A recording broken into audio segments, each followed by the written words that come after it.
Bon, bon, bonjour à vous.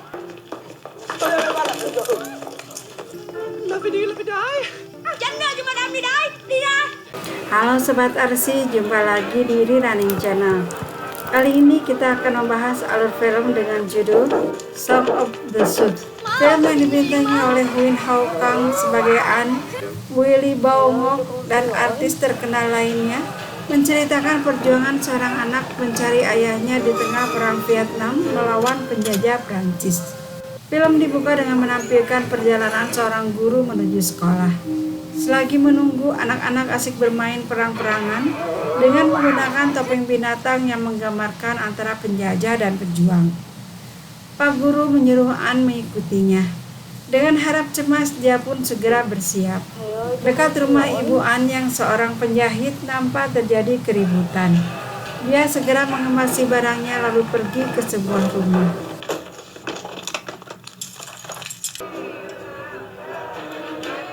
Dititipkan sejumlah barang untuk diberikan ke konsumennya.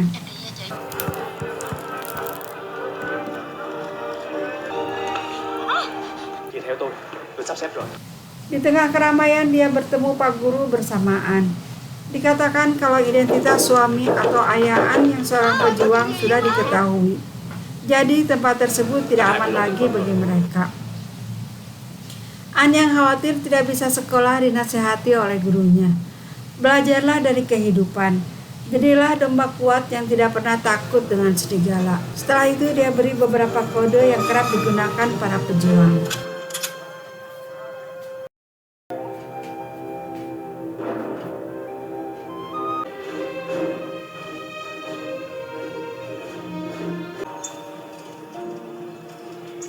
An dan ibunya kini berada dalam sebuah bis jurusan Saigon. Dalam mobil, seorang penumpang bercerita tentang pejuang tangguh bernama Pho Tong. Semua berawal dari pengambilan paksa tunangannya untuk dijadikan gundik oleh petugas yang pro penjajah. Sejak itu banyak petugas yang dia habisi. Tiba-tiba sebuah ember penumpang tumpah hingga mengeluarkan beberapa ekor belut. An yang mengira itu ular nampak ketakutan. Selagi menenangkan putranya, Ibu An tidak menyadari kalau sebuah tangan dengan cepat mengambil sesuatu dari tasnya. Di jalan mobil dipaksa berhenti. Tidak lama kemudian bentrokan pun terjadi. Saat mengetahui ada petugas mengarahkan senjata ke arah mereka, segera Ibu An memeluk putranya hingga dia tertembak.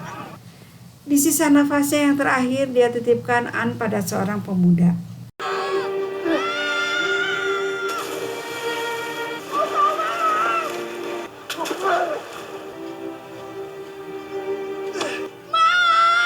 Setelah bentrokan mulai reda, An berhasil memakamkan ibunya.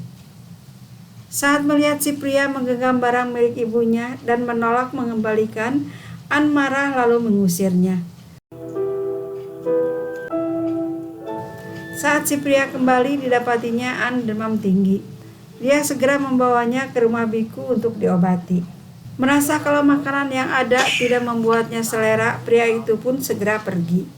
Tidak berapa lama dia kembali dengan membawa daging ayam yang nampak lezat. Setelah kondisi An membaik, si pria yang bernama Ut atau Ut si bos mengajaknya untuk tetap berteman. Tawaran tersebut An tolak karena dia berencana meneruskan perjalanan mencari ayahnya.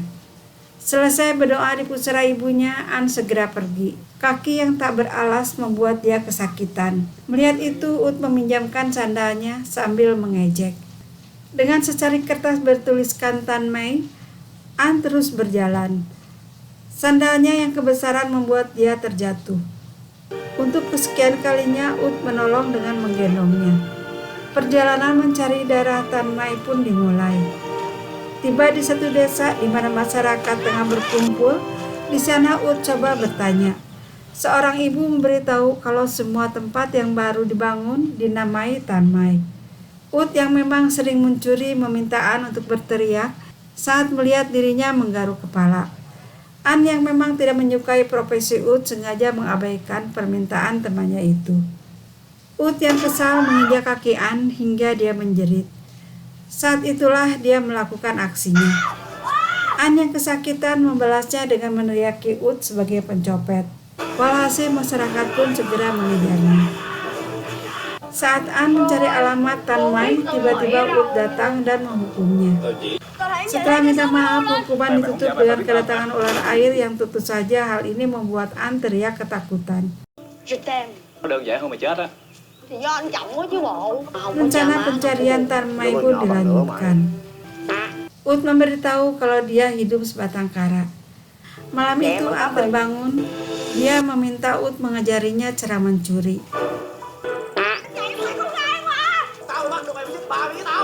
Dia juga diajari bagaimana cara BAB di tempat mereka berada. Tiba saatnya mengisi perut yang telah kosong. Dengan penampilan begitu meyakinkan, mereka datang ke sebuah restoran. Sang pemilik yang sudah mendengar kabar tentang Pangeran Putih pun segera menghidangkan makanan terlezatnya. Ketika sedang menikmati hidangan, Pangeran Putih yang asli datang. Kejar-kejaran pun tak terhindarkan. Pengejaran berhenti di sebuah jamban.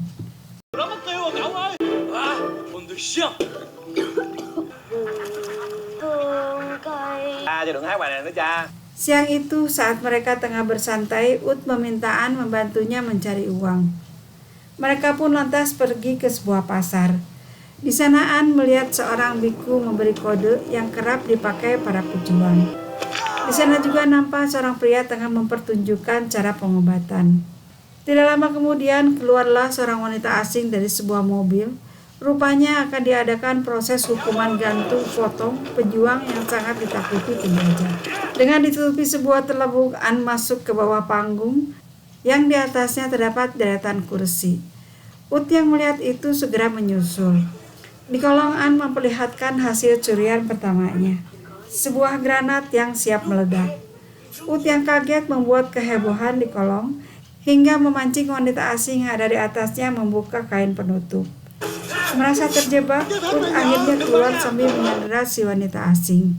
Dalam kondisi kacau, para pejuang akhirnya keluar untuk menyelamatkan Fotong hingga pertempuran pun terjadi. An yang meyakini ayahnya pasti ada di sana terus mencari hingga kelelahan dan jatuh pingsan. Saat siuman, An sudah ada di atas perahu. Dia diselamatkan oleh pria yang waktu itu mengadakan pertunjukan. Dikatakannya kalau dia tengah mencari ayahnya. Kini An berteman dengan anaknya Patie bernama Sin. Chắc gì chú đó là cha anh. Thì em nghĩ gì rồi, anh đang bị thương rồi. Di tempat lain nampak Opsir murka telah kehilangan tawanannya. Saat diajak Patie mencari ayahnya, An bimbang karena dia tidak mau meninggalkan Ut yang sudah dianggapnya saudara. Ketika Patie berjanji akan mencari Ut juga, nampak dia senang. Sẽ giúp con dò la tin tức của nó. Con theo chú, khổ cực gì con cũng chịu được. Sejak saat itu An bersumpah menjadi anggota pejuang Namhua. Jika dia berkhianat, maka langit akan menghukumnya. Agar bisa mempertahankan diri, kini An menjadi murid Patie. Hari itu Pak Tie dan Sin mengadakan pertunjukan di pasar, sementara An berkeliling mengumpulkan uang dari para penonton.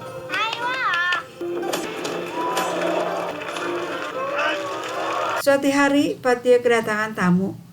An yang mengetahui itu segera pergi dan bergabung dengan Sin. Thằng nhóc bên ngoài lại, tôi nghĩ nó có thể là con của Hải Thành. Đi đây đi đó. Đó thì hơi hơi. Em hết buồn luôn. Sao mà anh đỡ? Tidak lama kemudian datang Nonatu. Dia membawa ikan untuk Patie. Ketika An ikut belanja ke pasar, mereka bertemu lagi dengan Bibitu. Hai đứa nhỏ của Ly tặng mẹ con đi lạc đó. Dạ. Đều. Ai Tư? Cô Tư. Dạ đây. Saat makan di sebuah kedai, terdengar seorang pria setengah baya yang kerap dipanggil Paman Mbak bercerita kalau dirinya ikut andil di peristiwa pembebasan Fotong dengan cara mengerahkan sejumlah kerbau ke pasar hingga terjadi kekacauan. An yang nyeletuk segera ditegur Pak Tie. Sementara pemilik kedai dengan ramah menebak kalau An adalah murid baru Pak Tie. Sebagai tanda terima kasih pada Paman Mbak, Bibi itu mentraktir mereka yang ada di kedai menikmati sambal terasi buatannya. đi cầm đồ à? Hôm qua lấy tiền đốt nấu chè đậu xanh hết rồi. Cho ông anh coi kỹ lần nữa. Di sudut lain, Ut dengan penampilan yang perlente tengah menawarkan barang curiannya. Malam itu saat mendengar Sin bernyanyi tanpa sadar, An mengungkapkan rasa sukanya dalam bahasa Prancis. Sementara Sin yang tidak mengerti menanyakan arti perkataan tersebut. Cái gì vậy? Dengan malu, An katakan kalau itu artinya berteman baik. Chơi thân nhau đi á. Di sini Sin memperkenalkan An pada ibunya yang ada di langit. Di sisi lain nampak para pejuang tengah berkumpul. Pak Nam yang merasa tidak dilibatkan saat pembebasan Fotong mengungkapkan kekecewaannya. Setelah itu dia pun pergi. Siang itu Patia menitipkan An dan Sin pada temannya. Dia akan melakukan perjalanan yang berbahaya. Sementara itu Sin, An juga anak teman Patia nampak kompak. Mereka saling mengajari satu sama lain.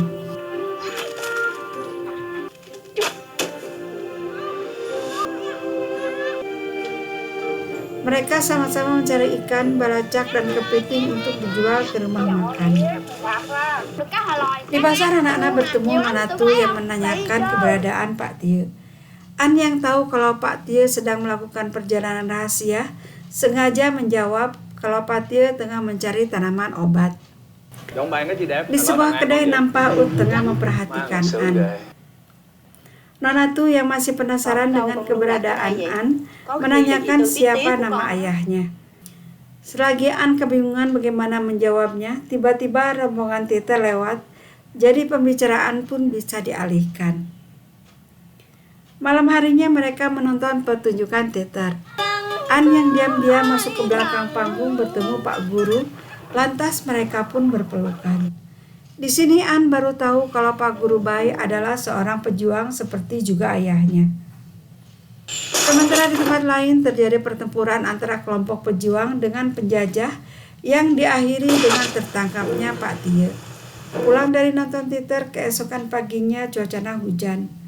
Sin membuatkan jagung bakar untuk sahabatnya. Setelah hujan reda, mereka pun bermain ke tempat pertunjukan.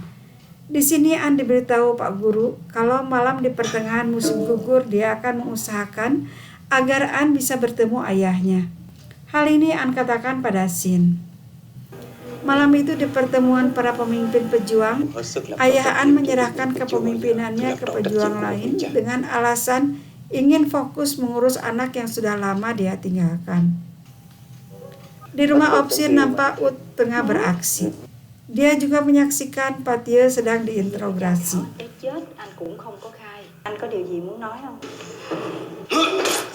Di zaman An yang sedang menceritakan kejadian pembebasan Fotong pada temannya, mengatakan kalau Pak Tie dan Ut lah yang menolong Fotong.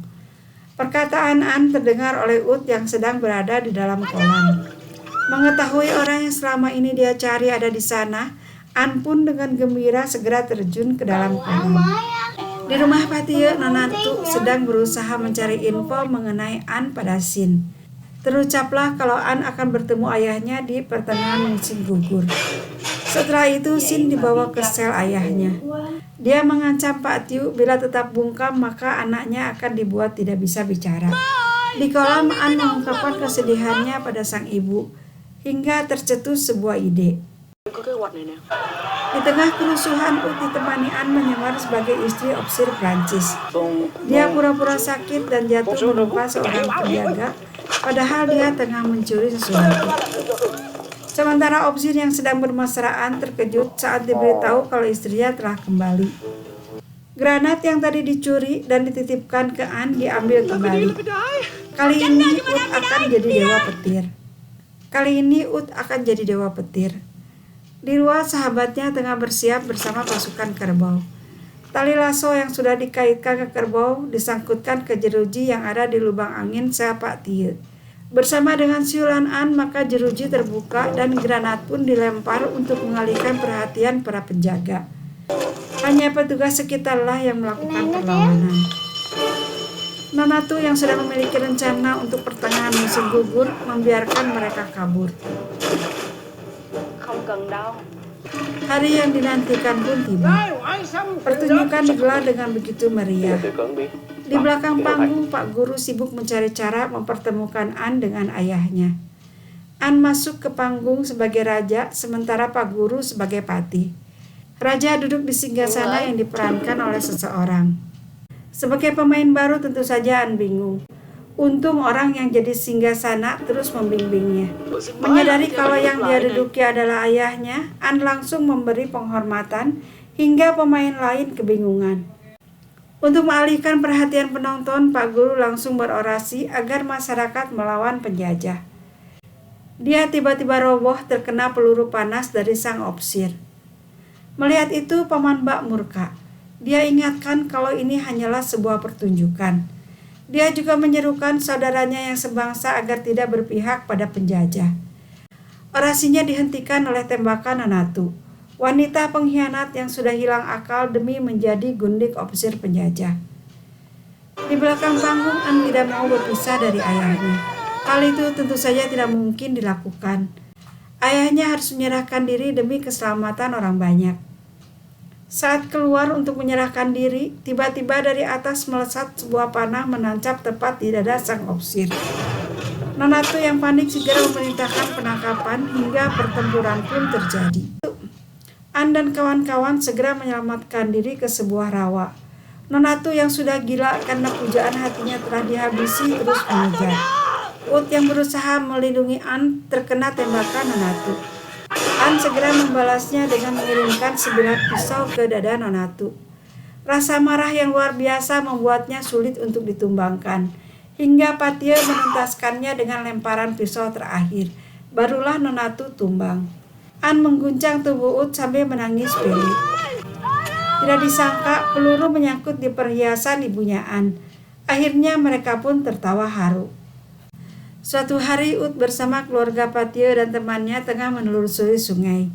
Mereka bertemu gadis cantik yang tengah bersenandung. Em là Út Trăng. Melihatnya Ut langsung jatuh hati. Saat itu di depan mereka ada seekor anjing yang datang mendekat. Tiba-tiba muncul buaya besar yang siap menerkamnya. Untung saja seseorang telah memanahnya. Siapakah orang tersebut? Dialah Fotong, orang yang sulit ditaklukkan para penjajah. Dengan kemunculannya, An yakin kalau ayahnya masih baik-baik saja. Mereka akan dilindungi oleh negara juga rakyatnya. Demikianlah Sobat Arsy, cerita ditutup dengan kematian opsir dan Nonatu yang sangat berambisi menaklukkan para pejuang dan kemunculan Fotong yang menunjukkan kekuatannya. Semoga cerita ini dapat menghibur sobat semua. Jangan lupa subscribe, like, dan komennya ya. Terima kasih.